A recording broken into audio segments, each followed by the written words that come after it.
So this is our fifth session out of 7 that we'll be providing that's focused on writing requests for title funds. And we're going to do a little bit of review. Last time, Heather presented around using New Hampshire SAS data in creating funding requests and creating measurements for funding requests. And this particular session will actually be very similar to that in some ways. So you may see some likenesses. This is an image that we are using in all of the slideshows because this is taken really directly from the applications that are online for New Hampshire Department of Ed. And we just, we're going to try to talk through this really quickly. One thing that we realized when we started to do this work is that it really is all about backward planning, right? So you establish your priorities and you plan you think about your outcome, and then you decide how you're measuring your outcome. And then the activities are almost like the lessons that you fill in the unit plan. So the activities that you're asking for the money for, right, are designed to get you to your outcome and your measurement. So we're trying to encourage folks to think that way. I wanted to talk a little bit about something that we thought a lot about when we were working with the schools in need of improvement. A couple of years ago, we were working with the CSI schools, and this is really important. And we've also talked to some of the folks at the state that head up the different title departments. And there's 2 pieces of strong requests that we want to make sure that you think about. Student achievement measures, and that's what we're going to talk about today. And they're very appropriate, right? That's what we're in the business of doing. We want to raise student achievement. So obviously, using student achievement as a success measure is very appropriate. And of course, using student achievement to figure out your priorities and your needs. So that is our focus today. However, there's a lot of situations, and I'm going on to number 2 now, where your changes in student achievement won't be immediate, and that you might be endeavoring to institute a change or a change in system or a change in practice that won't result in tangible changes in student achievement within a year, right? Sometimes it takes a couple of years. If you're doing PLCs, let's say, for example, this is actually the example that I have down on the slide. We do a lot of work where we go into schools, and the whole first year is really learning about the PLC process. And there's a lot of ingredients to it. There's successful teaming, there's routines, there's housekeeping. There's data analysis, learning how to use that data, to analyze that data and use that data appropriately. In some situations, schools don't even have appropriate data, right? So there's all these different steps that need to be taken. And it's highly likely that in the first year of implementing professional learning communities that you're not going to see a radical improvement in student achievement. So when you're applying, you want to think about the changes that you're trying to make within the year, and think about a measurement that's going to show the implementation of that change or the success of that change. So sometimes what we recommend is that you can state a student achievement measure, but alongside that, it's very good to create a measurement of systems or actions. And so, for example, and we'll talk more about this in the next 2 webinars, but for instance, we have designed a PLC self-assessment, and it's a rubric tool that administrators can use if they observe PLC process, that PLC members can use. And what we do often when we have this initiative is we'll have a team, right, fill out that self-assessment at the beginning, the middle, and the end of the year. That data can be used in your funding requests as well. So that's just what I wanted to point out there. And then there's another few slides on some vocabulary that's going to come up today, which is pretty foundational. And I just want to make it as simple as possible. When we talk about growth, we're talking about measuring the movement from A to B. right? So you can either measure in terms of a proficiency level or some sort of growth measurement. And when we talk about growth, the nice thing is that even if students are not at the proficiency level, or teachers are not at the proficiency level, or maybe they're above the proficiency level, no matter what, you can always measure growth. So it's a really nice measurement to use in these requests. And so I gave you some examples below, which you can see. And the first one just talks about students moving from a level 3 to a level 4. The second one talks about the average percentile ranking. And when we talk about percentile, it's a normed number. It's how your student or students is performing against the national norm of any one of these tests. So if you start the year, let's say students, your average percentile ranking is 54%, right? That means, I can talk more about this, but that means that on average, your 100 third graders scored better than 53% of the population, right? But that's not that great, right? So maybe we want them to go from 54% to 78% by the end of the year. And then another growth measurement example is like, is really basic. You might have your kids reading at 120 words a minute, but you know that you need to get them up to 140, but the kids are all over the place, right? So you're just going to say, well, every student in the next 2 months should be able to read, grow in terms of 10 words per minute. So those are just some examples of growth.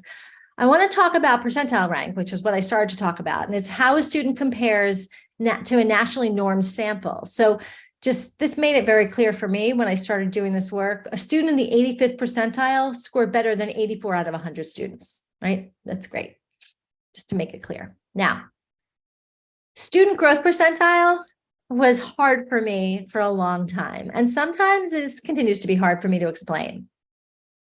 So I keep doing it over and over and over again.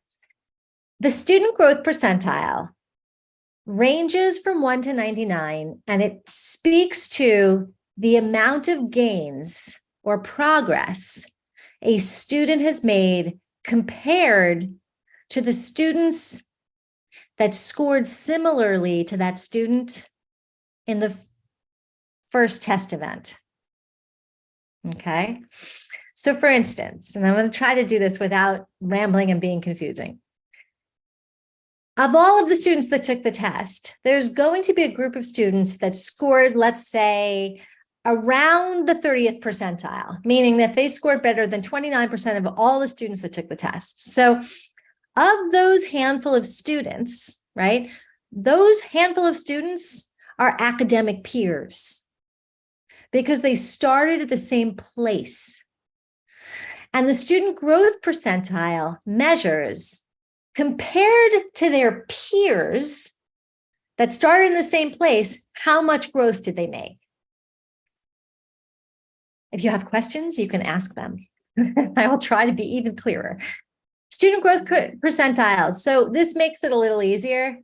Low growth in the student growth percentile would be less than 35%. Typical would be between 35 and 65, and high would be above 65. All right.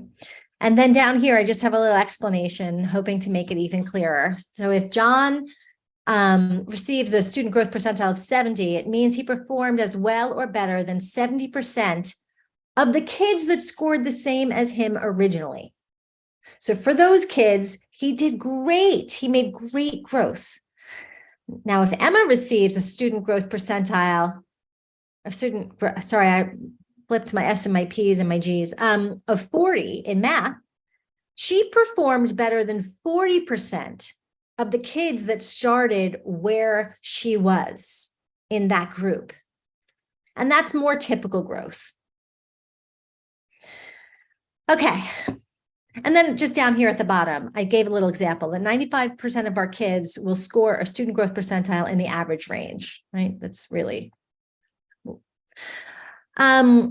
Now, when we talk about proficiency as opposed to growth, a proficiency measurement is based on achieving a certain criteria or score that has been designated as mastery.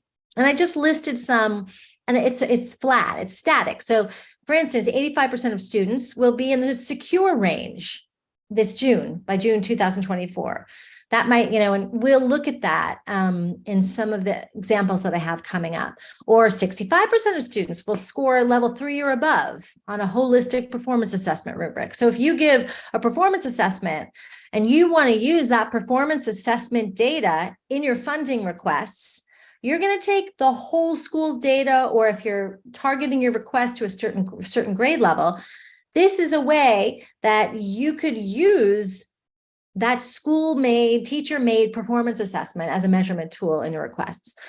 And then this last one is the Happy Schools median percentile ranking in math will be 55th percentile by June 2024. So that's like proficiency. That's what we're after. It's a flat goal as opposed to growth. All right. As I was doing this, I realized that maybe it would be good to do a little review of the mean and the median and the mode, but I didn't include the mode here because the mode is not very frequently used in these national assessments. So the mean is the average. We really do all know that, and I just detailed it underneath. The median is if you put all, and you're not going to do this, but the testing sites, NWEA STAR, this is what they do when they have to come up with the median. They've taken all of the students' assessment scores, they've ordered them, and it's the score that is sequentially in the middle. If it's an odd number of scores, that's very clear. If it's an even number of scores, they average the two in the middle. And there are many statisticians and data people that believe that the median is a more accurate representation of what we're after, of the average or of the typical performance. Any questions, Jacqueline? No questions so far. Okay. So I don't remember going through the agenda. We are going to, did I? It came up on a slide. Did I not speak to it? Okay, so we're going to look at some reports. So I'll just tell you what's going to happen. We're going to look at 3 or 4 to anywhere from 2 to 4 reports that are generated from the most popular national assessments. And I'm going to talk you through these reports and talk about what information they offer you. And also I have created the same way Heather did, the same way I did 2 webinars ago. I've created some mock sort of funding request ingredients based on the report that I'm showing. Now, a couple of disclaimers. I don't have authentic access to all of these platforms. So I have used some pre-made reports from online to conduct these conversations. So some of the data may not be that compelling, but I tried to use it in a way to show you examples of how to use the data effectively in your funding requests. So if you're thinking to yourself, oh, that school's really doing very well, what's that about? And sometimes in some of these reports, you're kind of like, oh dear, that must be for advertising for that company because the kids are doing astoundingly well. And that doesn't reflect realistic data. But I think I've done the best that I can to illustrate my point here. So we're starting with STAR. And at the top of every slide, you'll see the name of the report. And this is actually a report I've used in the work that we've done with different schools. It's a really simple report. It is the domains, the Student Mastery Dashboard. And by the way, I just realized I don't have a time piece with me. So Jacqueline, if you could just, periodically tell me how much time I have left, that would be great. STAR Monitor Student Mastery Dashboard, super easy. So, the 3rd grade took this assessment in literacy or ELA. You can see it's the STAR Enterprise Reading Assessment. And this color coding is familiar to most of us. What this is the end of the school year projected mastery. You can turn it off or you can turn it on. It's on here and you can see 95%, 95%. What this is saying is the projection is that 95% of students will be secure in key ideas and details by the end of this year. So this report this assessment may have happened in mid-year, and they're doing a projection towards the end of the year.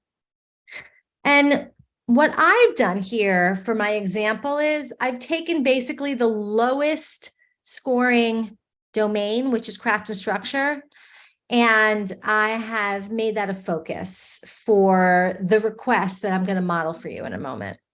I want it without saying, you're not going to make a gargantuan funding request based on one piece of data, right? This is one piece of data you can use, but either you're going to use multiple years of STAR data, or you're going to use STAR data and SAS data, or multiple data points to sort of come up with a trend so that you know that the change that you want to make is actually a realistic and important change. So this is the language that we've been using. So the priority that I've identified is that craft and structure is weak for grade 3 relative to the other areas. And what I said here is that this has been shown over 3 years, and that we want to improve students' performance in craft and structure. And this is a SMART goal because we are trying to make our performance measurements SMART goals. So in April of 2024, the percent of students who are proficient in the area of craft and structure, it was previously 74%, but we would like to see it be 85%, which is more consistent with the other areas. Okay, and then underneath that, I've listed some activities that I might be requesting money for that will support the success of our outcome, of our intended outcomes. All right. So what I said here is that the 3rd grade team is going to be stipended for an additional 90 minutes to revise their upcoming lessons, to include additional instruction and assessment to focus on craft and structure in their literacy block. So that was just one of many actions or activities that I might be requesting money for in this situation. Okay, and I want to point out the pieces of the SMART goal, right? So we have, it's definitely tied, it's specific, and just Jacqueline, jump in if I'm forgetting the acronym, because that could happen in this moment. In April of 2024, so it's timely, the percent of students who are, it's tied to, and actually what I should have said here is 74% proficient to 85% proficient, according to Spring Star Reading Mastery Report in 2025 in the following year. Oh, no, sorry. Back up. Backwards 1 year. Back up. The timely piece is right here, right? Our goal is for April of 2024, okay? Specificity, right? We're working on the area of craft and structure. Okay. Specific, what does the M stand for again? Yeah, measurable. Measurable. Thank you. And here we have our measurements, 74% proficient to 85% proficient. Specific, measurable, achievable, correct? Yep. You got it. So we don't want to make our leap so gargantuan that no one's going to be able to achieve it. We did timely, SMAR.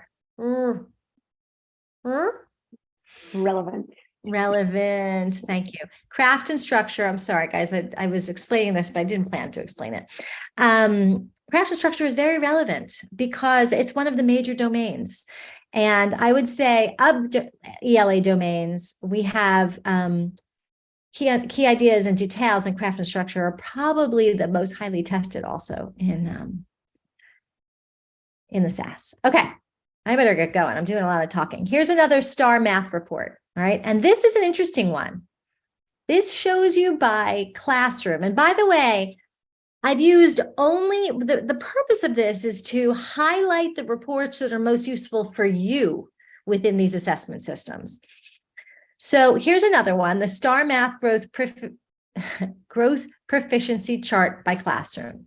Each one of these circles is a classroom. This is teacher A, this is teacher B. These are teachers C, D, E, F, and G, okay, but we haven't tagged them.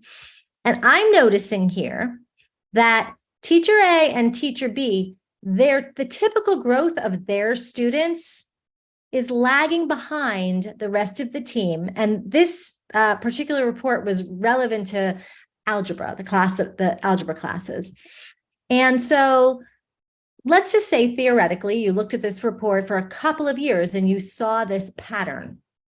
You would want to do something about it.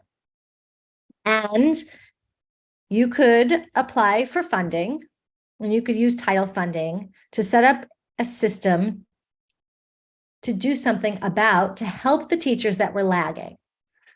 So I set up this little request here. The teachers A and B are in their second year of teaching algebra. Their student scores in the last 2 years are lower than their colleagues. They're sitting outside the norm. And that we really do want to support them. They're good teachers, but they need a little mentorship and coaching. So that's what our outcome will be. And our performance measurement is that we're going to look for the scores of those students that have for teachers A and B. Now, we're not following the students here. We're talking about from year to year that overall, if these two teachers are doing a better job, right, regardless of who their students are, there should be growth, and there should be just as much growth as is happening in the classrooms of their neighbors. So this is the performance measurement here, that we want them, the discrepancy in growth is about 10%. So we want to see 10% increase from June to June of 2023 to 24. And we can actually use this report to measure that. And then here's the activity. Well, the idea was that we're going to pay 2 volunteers from the department to act as mentor teachers.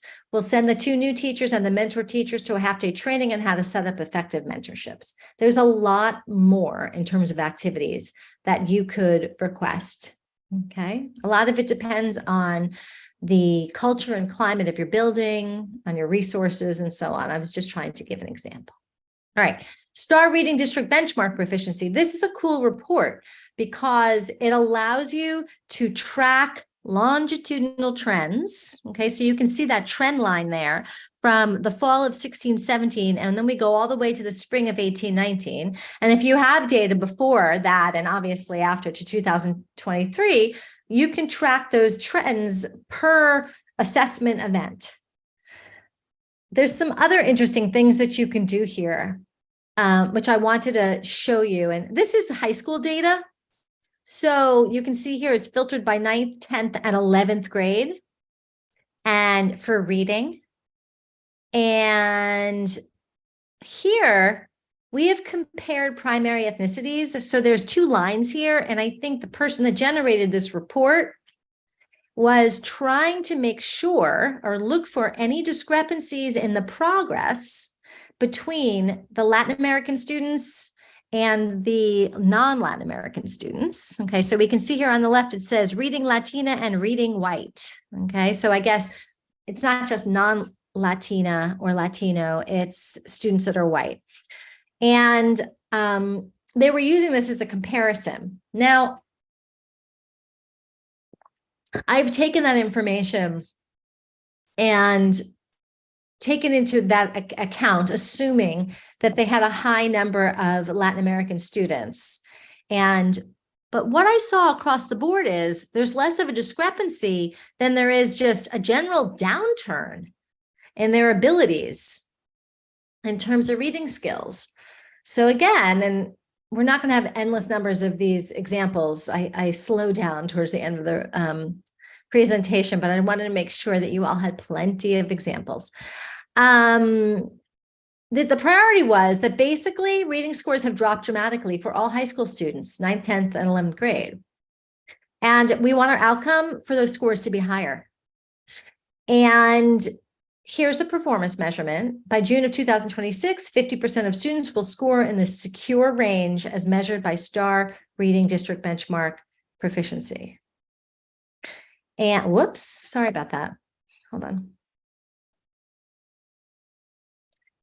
Now, I'm assuming, just for the sake of examples, that let's say 65% of our student body are multilingual learners. And that's the reason they were asking to see how their multilingual, how their Latina population is doing compared to their white population. I just made up a story. I thought, well, really good training and training that would support all learners might be SIOP. SIOP training, which is sheltered instruction. And so I said that we're going to send all of our content area teachers to attend SIOP conference in November so that they can implement enhanced reading comprehension strategies in science, social studies, English, math. And then we are also going to use our funds. We're applying for funds to hire a bilingual adolescent literacy coach to conduct collaborative coaching in our high school discipline area teams, right? So that person might come in and work with the math department, the social studies department, the science department, the English department in a coaching model. Any questions? You're doing great, Karen. It's a lot of information. You're so smart. Maybe it's too much information. Okay, it's gonna slow down here. So the second area of or assessment tool that I have chosen, which is most frequently used in New Hampshire, is NWEA, which has been used for a really long time. It's now actually the tool in Maine for their state assessment, which is crazy to me. So there's just a couple here. This is the grade report. And the thing about NWEA is it's got a lot of little acronyms and a lot of little circles and a lot of little things. So if you have questions, ask me those questions because I have studied up and hopefully I can answer your questions. You know, NWEA, for those of you that use it, you know that they speak in terms of these RIT ranges where the RIT ranges translate from this document into what kids can do already, what they're poised to do, and what they should aspire to be doing in any given subject. So that's the meaning of a RIT range. And let's see. I'm just trying to look here. This is an interesting, if you go to the upper right corner of this report, it tells you what set of norms the assessment is using to make the decisions, because every so often the STAR assessment, the NWEA, the Aimsweb, they have to do what's called renorming. They have to take all of the kids that took the assessment in a given year and refigure out what was the average, what was the low, what was the high, so that they can compare individual kids against those buckets. That's basically what renorming means. So this report was done off of the 2020 norms. It says in the corner how many weeks of instruction.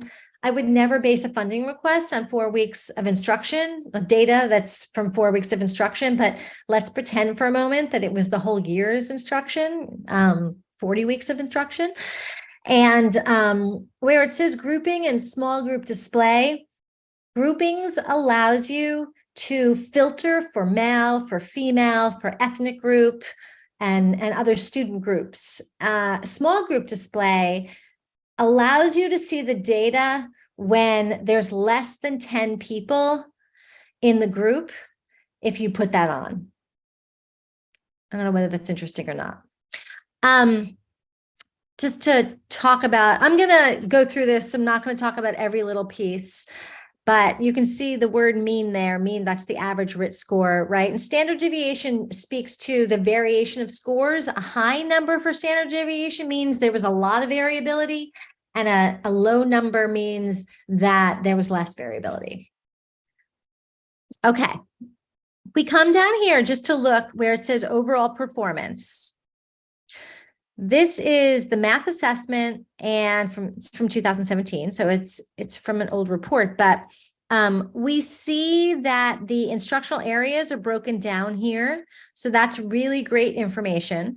And then you can see the overall numbers underneath, but if you look, that's in a, so the red and the orange are low, the yellow is average, the green is high average, and the blue is high. You can get a quick snapshot over here on how well the kids did in the different areas or domains relative to the others, right? So if you look, it looks like operations and algebraic thinking was sort of on par with geometry, and then numbers and operations and measurement, there were fewer kids in the red zone, and so on and so forth. But if we want more detailed information, you can go across the top here. And so it says student count and the percent. So if there 23 kids were 16% of the total group. So that holds 15 kids, 10% of the total group. Let's go over here and you can see, for instance, in operations and algebraic thinking, 24 students were low. That's 17% of the overall group. 18 were low average. That's 13%. And so what I sometimes do, and that we coach folks to do, is when you're trying to come up with a measurable goal, you can group some of these buckets. So in the goal that you're going to see in a moment that I articulated based on this piece of data, I grouped the average, high average, and high number and used that in the articulation of our measurable goal. Moving to the right over here, where it says, this is just sort of informational, where it says mean RIT score. The mean RIT score on the right-hand side here, I hope you can see my cursor. Let's just look at operations and algebraic thinking. The mean RIT score was 217, and the sample error, or the range for that, was from 216 to 219. And what that means is it's the variability. It's sort of the confidence level of that number. And if that range is too big, you probably don't have a lot of confidence in the number. This is a fairly small one. So it's the sample error. I don't know a better way to explain that. And then we have the standard deviation over there. Okay. So just talking about this grade report that we were just looking at, and I just want you all to know, if you want to use these slides again, an image of the report is in the upper right corner so you can remember. And the reason that I did this is so that when you go back to your tools, if you're using NWEA, you'll know I'm going to go to the grade report, because the grade report is a report that I can use for the work that I have to do as a grant writer. And so this just tells you everything that the report offers. And we already talked through that basically. The questions that it helps to answer. How is this grade level doing? How does their performance compare to other schools? What is the grade's lowest instructional area, highest instructional area, and so forth. Now, this report can access data from up to 1 year prior. That's important to know. You can't do longitudinal looking in that report. I took this report, and this is what I created in terms of a funding request.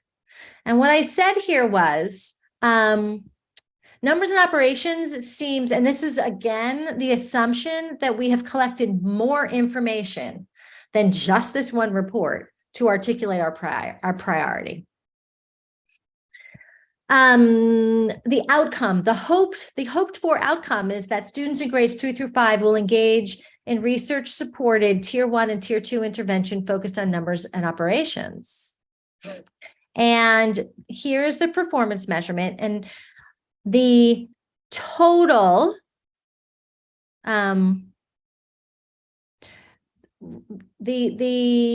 see, the average RIT range will increase from 62% to 85%. Okay, so what I did here is I merged the average to above average and high average. So I added those up, and all of them together said that 62% of our students were in the average to above to high, but that doesn't seem like enough.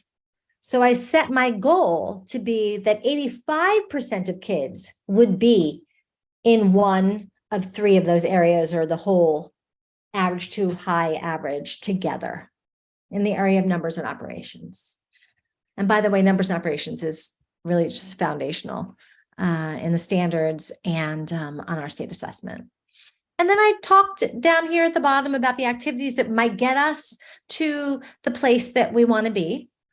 And I talked about purchasing Odyssey Math to support personalization for Tier 2.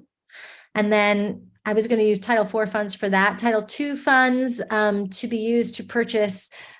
This is a practice guide that our teachers were going to use together to attend a monthly facilitated study group. Just some examples. So this report is called the District Summary Aggregate by School. And you can see a lot of familiar information here. You can see here on the left where it says term, that this is a report that will give you that longitudinal focus, because it goes from, many testing events. So it'll give you a much more longitudinal look. And we're seeing here grade 2, grade 3, and grade 4.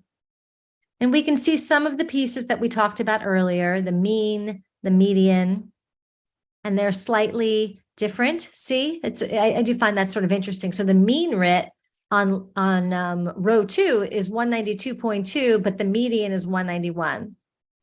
I don't really know what to say about that. It's about the same thing, but I'm not a statistician. And neither do any of you need to be.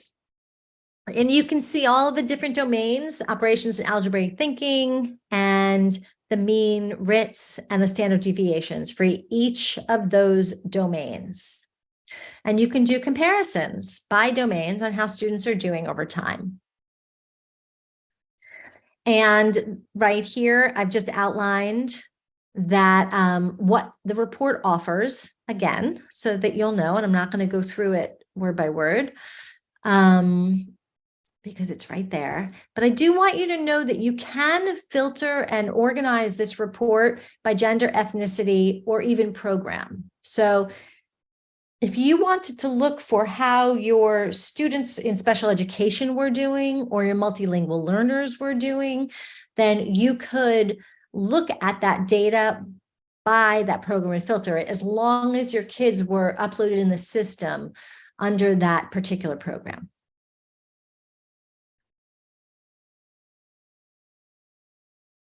Okay, and right here it talks about some of the questions that can be answered in terms of trends, cohorts. I haven't done an example request for every report. You might be relieved to hear that at this point. Okay, NWEA, this is a student growth. Oh, I see someone in the chat. It's 2:45. Okay. I better get going. Good. All right, I'm glad. Thank you, Jacqueline. Student growth summary report. This is another NWEA report. And the piece that I like here very much is this bottom part, where it's very, very clear, where you can see RIT growth on the left-hand side and the grade. And you can see that the grade level norms projected growth. So projected growth is the diamond. So you can see that kindergartners most of them have made their projected growth, but in first grade, second grade, third grade, fourth grade, and so on, they haven't made their projected growth. So it gives you some really quick and easy information. All of these numbers are affiliated with different definitions. I have given you, I'll show you at the end, the resources piece that will help you define all of these different pieces. I am not going to go into them all, because I'm sure there's people on the call that don't use NWEA, but I will tell you that for any of these assessments, if you would like to get on with me or Heather or anybody on our team to talk through some assessment reports, we are very happy to do that. All you need to do is send an email. So this is a list of everything that the report offers. I like that this report can access data for all prior years of testing, because again, you can do that longitudinal look. It organizes by school and by subject. It shows you a growth summary based on 2 test windows and compared to the national norms, which means you can do a growth summary from the fall to the spring, from the fall to the following fall, if possible. I like that it compares to national norms. That's a lot of times what we have our national assessments for, because otherwise, if we only use locally designed assessments, then we actually can't know how our students are doing compared to their peers in other parts of the United States, which is an important piece of information.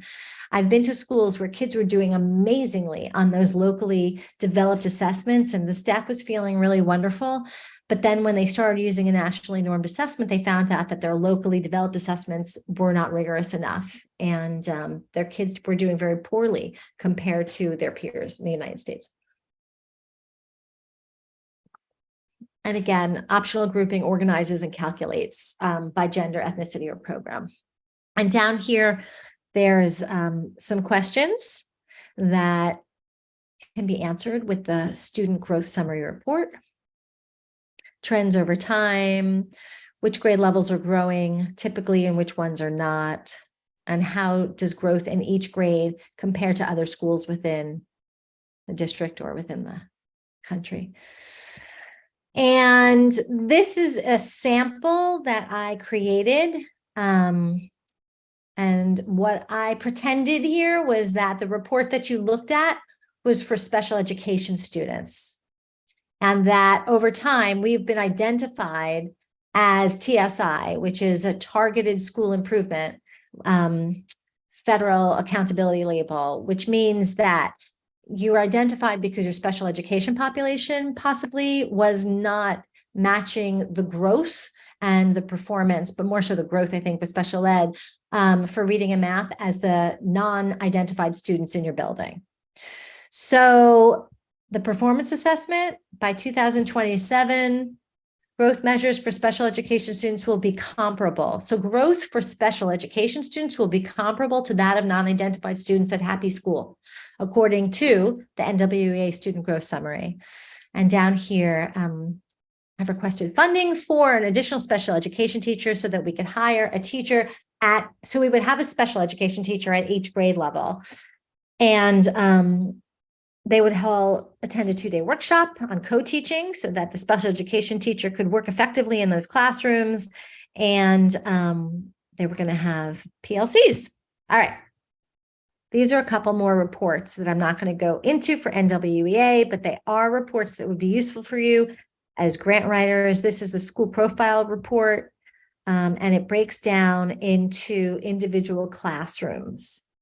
So you can do some comparison between the performance in different classrooms and different domains. And here is a list of what can be found out from that report and some of the questions that can be answered. Okay, I'm going to skip that because we have a couple more things to do. So there's also iReady in here. And I've just done a couple of iReady assessments. This is the diagnostic district comparison between 2 testing events. And you can see here diagnostic 1 and diagnostic 2. And it's a basic comparison of how the students did the first iteration and then the second iteration of the assessment. And down here, you can look and see how the students did in the different domains. So we have comprehension, vocabulary, high frequency phonics, and phonological awareness. And in the right hand, this box tells you what you can get out of this report.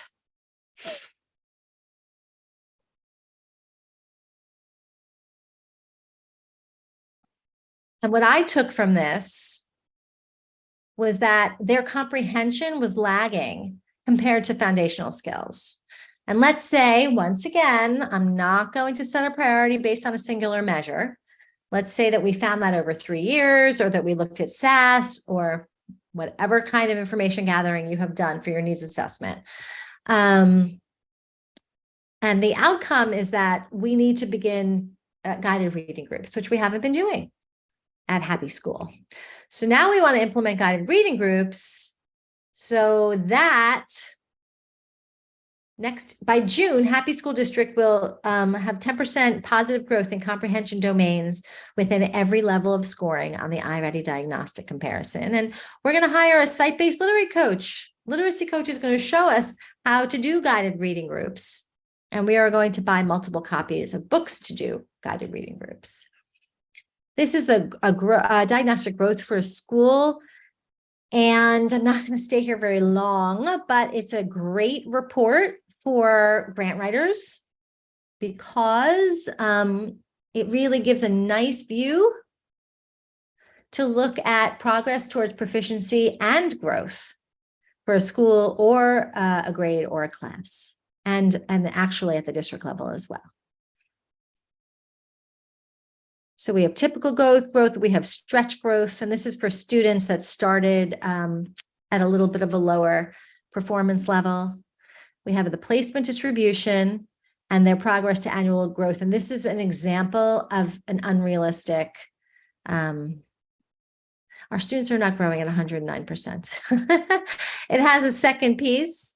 It's a 2-pager. And this is the standards mastery report, also in iReady, where, again, as you saw earlier, like in STAR, it breaks down your capacity to look at which standards are strong and weak for a given grade level or classroom. And you can also do that. I know that Heather, in her webinar last week, when she focused on New Hampshire SAS, showed you how to think about looking at standards and articulating some goals and measurable outcomes with standards. And this is another report, the Common Core Standards Performance Report in iReady, which can offer you similar information. And you see the standards listed on the left. Okay, last but not least, we have Aimsweb Plus, and this is called the Scores and Skills Plan Group Report. And it's a great report. You have the percentage of students here on the left, and then you have the different areas that were tested, concepts and applications. This is mental computation fluency, number comparison fluency, number sense fluency, and total math composite. So the composite is the total, right? And you can see here the breakdown of the orange is well below average, and then yellow is just below, and then we have the average, above average, and well above average. And it offers you the numbers of students and then what percent of the student population or of the people that took the test in the next column. At the bottom here, and I thought this was a great little piece, it shows you the growth of this population that took the assessment, which is the solid line, and then the growth of the national population. And you can see here that the growth of the population of this school was lower than that of the national population. So I thought that that was quite a useful piece of information in this report. And here again, you can see, this is a little description of what it provides, the distribution of performance levels, and it can be available for a class, for a grade, for a school, and for a whole district. So mostly you would be looking at the smallest would be a grade level. Okay. Whoops. Hold on one sec. Just going to go back one. And just down here, here are some of the questions that will help to answer. Is our growth keeping with the national average? So we talked about that. That was the line, the discrepant lines at the bottom of that. And it talks about mean percentile ranking for the whole and for different skills, and it can point to areas and needs of improvement. And this is a year after year report. So you can get multiple years and you can just look multiple years. Okay. We all know the Aimsweb triangles. You've been looking at the Aimsweb triangles for 20 years or 30 years. So I had to include this, and it's actually pretty useful. This shows basically the numbers of students, right, that are moving through the different tiers. And the tiers go from low risk to moderate risk to high risk. And everyone knows about the triangle and Aimsweb triangles. So I definitely wanted to include that. And as a grant writer, this is really important information. And I took this all sort of very literally when I created an example to use, where you will see in a second. Oh, whoops, wrong visual one. It shows the movements of students across instructional tiers, from the very much in danger, the moderately in danger, and the not in danger of failure at all. And it's pretty simple. And I created this here. I said, I pretended that we were a school that didn't have any tiered instructional practices, and we were having trouble supporting our students for meeting their personalized needs when they didn't have IEPs. So, and this is to me a very authentic and important step, we're going to implement a tiered academic support framework. And I wrote in 3 years of goals, because this is an example where you're probably not going to see enough academic growth and change in 1 year when you're trying to make a systems change like this. So I included 3 years of growth increasing, right? So starting at 70% of students will have moved at least 1 tier level. The following year, 80% of students will have moved 1 tier level, and then 85% of students in the last year. And our funds were going to be to have a RTI leadership team who is going to meet twice a month and for 90 minutes and work in the summer to do some strategic planning. That was it. These are the links to the guides for these different assessments, the assessment guides. So that made that easier for you, and you'll get these in the next couple of days. And I want to call your attention on the 23rd. This is going to be, the last 2 are going to be different and interesting and fun, because it's not going to be straight up academic data. We are going to present around some different tools, measurements, priorities, and goals that have to do more with perception, survey data, and different initiatives.